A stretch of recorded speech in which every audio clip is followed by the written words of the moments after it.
پاکستان کو سفارتی تنہائی کا شکار کرنے کی بھارتی مذموم سازش ناکام ہو گئی۔ عالمی سطح پر پاکستان کے چرچے ہونے لگے۔ امریکہ ایران جنگ میں کامیاب ثالثی کا نتیجہ خیز کردار ادا کر کے پاکستان نے بطور امن کا ضامن خود کو منوا لیا۔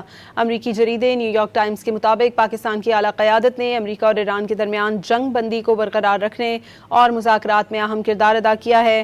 وائٹ ہاؤس کی پریس سیکریٹری کیرولین لیوچ نے کہا کہ پاکستان نے ناقابل یقین حد تک مؤثر ثالثی کی ہے۔ ایران میں پاکستان کے سابق سفیر آصف درانی کے مطابق ایران کو کسی اور ملک پر اعتماد نہیں، جس کی بدولت ثالثی کے لیے پاکستان ہی واحد راستہ ہے۔ سنگاپورین نشریاتی ادارہ چینل نیوز ایشیا نے پاکستان کی اہمیت اجاگر کرتے ہوئے بھارت کے لیے ویک اپ کال قرار دے دیا ہے۔ چینل نیوز ایشیا کے مطابق بھارتی میڈیا کے پھیلائے گئے شدت پسند اور قوم پرست پروپیگنڈے نے پاکستان کے خلاف دشمنی کو مزید گہرا کیا ہے۔ پاکستان کو سفارتی تنہائی کا شکار کرنے کی بھارتی سازش ناکام ہو گئی ہے۔ عالمی سطح پر امن کے سفیر کے طور پر پاکستان کے چرچے ہونے لگے۔ نیو یارک ٹائمز کے مطابق پاکستان نے ایران امریکہ مذاکرات میں اہم کردار ادا کیا ہے۔